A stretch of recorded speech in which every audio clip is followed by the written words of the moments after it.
नमस्ते मित्रों, भाइयों बहनों, मैं डॉक्टर अजीत, आरोग्य कुंज नेचुरोपैथी योग सेंटर बहादुरगढ़ से।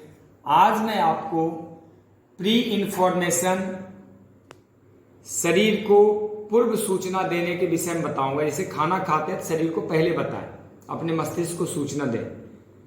कौन कहे तेरी महिमा, कौन कहे तेरी माया, किसी ने हे परमेश्वर तेरा अंत कहीं ना पाया। कण कण में जो रमा है, हर दिल में है समाया, उसकी उपासना ही कर्तव्य है बताए। परमात्मा ने अद्भुत मानव तन बनाया है। इस मानव तन का अगर सही सदुपयोग किया जाए तो मनुष्य महामानव बन सकता है, देवता बन सकता है। उस ब्रह्मांड के गूढ़ और जटिल रहस्यों को बहुत सरल ढंग से पा सकता है। और यह सब चीजें होती ध्यान में, मौन में। दुनिया में जितने भी रिसर्च और आविष्कार हुए हैं, जितने भी बड़े बड़े सत्य उद्भासित हुए हैं, वह ध्यान और मौन में हुए। शोरगुल में, मार्केट में काम करते हुए, तितर बितर मस्तिष्क की ऊर्जा खंडित होते हुए, अशांत मस्तिष्क में कभी कोई बड़ी संभावनाओं का द्वार नहीं खुलता, कभी कोई बड़े सत्य उद्भासित नहीं होते। तो मैं जो कहने जा रहा हूं उसका मकसद है कि जब भी कुछ खाते पीते हैं तो उसकी पूर्व सूचना देंगे तो आप इस तन का बहुत ही सुंदर मेंटेनेंस कर पाएंगे और बहुत ही सदुपयोग कर पाएंगे। इंपॉर्टेंट बात यह है कि परमात्मा ने शरीर को ऐसा बनाया है कि इसमें सुधार की कोई गुंजाइश ही नहीं। कोई गाड़ी घोड़ा बनाता है, कोई कंपनी बनाती है, मोबाइल फोन बनाता है, तो हर साल उसमें सुधार होता है, कुछ और इसमें ऐड करता है, कुछ कम करता है, कुछ बड़ा बनाता है। लेकिन भगवान के बनाए शरीर में आज तक कोई सुधार नहीं कर पाया। एक हाथ भी एक्स्ट्रा नहीं बन पाया, ना एक हाथ कम कर पाया। इतनी परफेक्ट है उसकी व्यवस्था। ना कभी सहतूत के पौधे में लीची लग पाया, ना कभी आम के पेड़ में कभी कटहल लगा। भगवान के नियम में कोई गलती हो ही नहीं सकती, संभावनाएं नहीं होती है। कभी हाथी के गर्भ से घोड़े का बच्चा पैदा नहीं हुआ। भगवान की कृति में कभी कोई गलती की संभावनाएं नहीं होती है। परमात्मा की व्यवस्थाएं बड़ी अजब है, बड़ी अद्भुत है, बस थोड़ी समझने की जरूरत है। एक बड़ी गलती जो हो रही है आज के सूचना क्रांति वाले वातावरण में और आज के जो भागदौड़ भरे जीवन है, जो बड़े ही अशांत जीवन शैली हो गया, आधुनिक जीवन शैली जिसको कहते हैं, तो उसमें क्या हुआ कि हम सूचना देना भूल गए, जिसकी वजह से कई बीमारियों ने आ घेरा। इससे पहले आपसे रिक्वेस्ट करूंगा कि इस वीडियो को अंत तक देखा करें, मेरे हर वीडियो को अंत तक देखें। और कोई इसमें आपको कोई प्रश्न रह जाता है, प्रश्न तो रहेगा ही, रहना भी चाहिए, तो मेरे ईमेल में लिखें, जहां तक संभव होगा मैं जवाब दूंगा, और नहीं तो फिर बताऊंगा तो कॉल कर लीजिएगा। तो आप जैसे यूं समझें कि जब भी खाना खाते हैं उससे पहले दिन ही, जैसे मुझे कल क्या खाना है, मैं आज ही सूचना दे देता हूं, अपने शरीर को बता देता हूं कि मुझे कल 9 बजे या 10 बजे ये फल खाने, 12-1 बजे मुझे ये रोटी चावल व्हाटएवर जो खाने, शाम को 8 बजे मुझे ये खाना है। तो शरीर उसके लिए उचित हार्मोन, उचित एंजाइम बना के पहले तैयार करके रखता है। शरीर को पता है मुझे 9 बजे में कल फल मिलने वाला, वो भी मैं पार्टिकुलर बता देता हूँ कि कल मैं अनार खाऊंगा या नाक खाऊंगा, सेव खाऊंगा, पपीता खाऊंगा, केले खाऊंगा, नारियल खाऊंगा। इस ढंग से मैं बता देता हूँ उसको कि मुझे ये खाने हैं कल, ताकि मेरा शरीर उसी एंजाइम को, उसको पचाने वाले जितने भी हार्मोन हैं, जितने तत्व हैं, उसको बना के, जितने भी बाइल है या जितने शरीर में चीजें तैयार होती है उसको तैयार करके वेलकम करने के लिए तैयार रहे कि आइए वेलकम, मैं आपको पचाने के लिए तैयार हूं।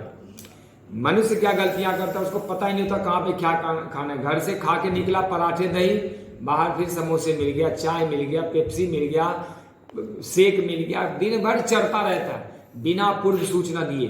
और यह गलती वो कई वर्ष करता है, कई 20 साल 30 साल बाद में उसको होते हैं शुगर, बीपी, थायराइड, मोटापा, हृदय रोग, कैंसर, अर्थराइटिस, यूरिक एसिड बढ़ जाना।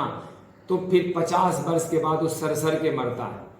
अगर थोड़ा आप ध्यान रखें तो ये कर दें कि पूर्व सूचना दें और उसी समय पर भोजन कर लें। आगे पीछे थोड़ा बहुत कर सकते हैं, इतना 100% तो नहीं हो सकता। जैसे मैंने कल की सूचना दे दी मुझे कल 2 बजे खाने, ठीक है, 3 बजे हो सकता है, 1 बजे हो सकता है, लेकिन क्या खाने ये तो मैंने बता ही दिया उसको। और चलो एक आध दिन गड़बड़ हो भी जाता है, लेकिन 90% तो हम पूर्व सूचना दे के खा सकते हैं। इसी प्रकार शाम को भी खाना खाएं, मुझे 9 बजे ये खाना है, 8 बजे खाना है। पूर्व सूचना देना बहुत जरूरी है। आपके अब आप फर्ज करें या आप जैसे कल्पना करें, आपके घर में कोई गेस्ट आ गया बिना बताए, तो चलो एक दिन 2 आदमी आया, आप सह लो, अगले दिन फिर 4 आदमी आ गया, अगले दिन 8 आ गया, कभी आया ही नहीं, कभी 6 आदमी आ गया। मतलब बिना पूर्व सूचना के आपके घर में रोज गेस्ट आ जाते हैं या हर तीसरे दिन आते हैं। आपका प्लानिंग, आपके अपने जीवन व्यवस्था गड़बड़ाएगी कि नहीं? आप परेशान होंगे कि नहीं?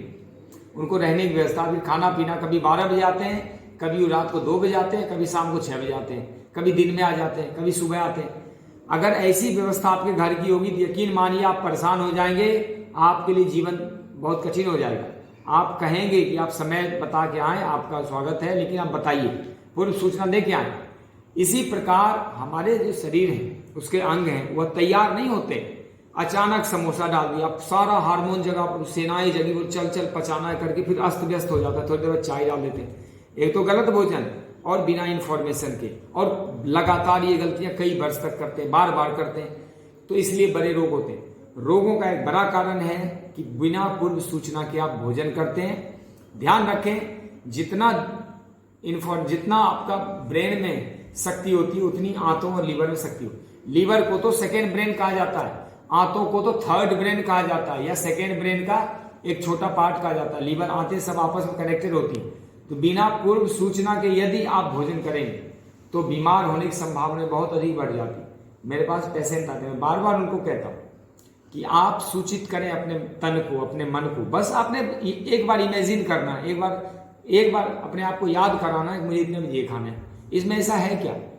मैं अपने आप को सूचना देता हूँ, मुझे इतने बजे टमाटर का सलाद खाना है, मूली खाना है, साथ में रोटी चावल खाना है, साथ में या चलो मुझे फल खाने, कम से कम इतना सूचना दे सकते हैं, मुझे इतने बजे फल खाने हैं, मिठाई खानी, ये खाना। ऐसा करके बड़े सारे लोगों से आप बच सकते हैं। मेरे सूचना देने के जो आपको समझ देने का जो मकसद है वह यही कि भारत देश में जिस हालत में बीमारी बढ़ती जा रही है, और बीमारी के वजह से जो गलत सूचनाएं फैलाई जा रही, खासकर एलोपैथी के द्वारा डरा डरा के इम्यूनिटी खराब की जा रही है। ऐसा लगता है आने वाले 10-20 वर्षों में घर घर में इतने बीमार हो जाएंगे कि फौज के लिए कोई स्वस्थ युवक मिलना कठिन हो जाएगा। हमारे देश में बड़े बड़े काम करने के स्वास्थ्य एक बहुत बड़ा, एक यूं हो जाएगा कि बहुत बड़ी चीज कोई पा लिया, स्वास्थ्य पा लिया, जबकि सच्चाई क्या है? आपके अंदर ही है। जैसे बिजली है, स्विच जलाते हैं तो लाइट जलती है, इसी प्रकार स्वास्थ्य अंदर है, आपको ऑन करना पड़ेगा स्विच ऑन। उसके कुछ कानून है, प्रकृति ने एक कानून बनाया है इसके लिए, भगवान ने नेचर के द्वारा इसको कंट्रोल किया हुआ। आप नहीं चलाते इस शरीर को नेचर चलाती, प्रकृति इसकी व्यवस्था करती। कब मलमूत्र फेंकना शरीर अपने आप बताता है, कब इसको भोजन चाहिए, कब पानी चाहिए, कब नींद चाहिए, कब आराम चाहिए, शरीर सब अपने आप बताता है। शरीर की भाषा समझिए, बिना भाषा के समझे आप लगातार अन्याय करेंगे तो आपका ये शरीर साथ नहीं देने वाला है। आपकी आत्मा यूं निकल के चली जाएगी। इसमें जीवनी शक्ति का जब तक आधार रहता है तभी तक आत्मा इसमें टिक सकती है। आत्मा को इसमें रहने के लिए जीवनी शक्ति का एक लेवल होना चाहिए। अब देखें, जिसके शरीर में खून निकल जाता है उसकी आत्मा निकल जाती है, कोई बड़ा चोट लग जाता है आत्मा निकल जाती है, आत्मा पुनः प्रवेश करना चाहती है, लेकिन जीवनी शक्ति का आधार नहीं होता। इसका एक बड़ा कारण है आहार। वैसे कारण बहुत है, निवारण भी बहुत है, लेकिन आज मुझे एक विषय पर चर्चा करना था। तो बिना पूर्व सूचना के खाना ना खाएं, और जब भी खाना खाते हैं सूचना अवश्य दें। धन्यवाद। ओम जय हिंद।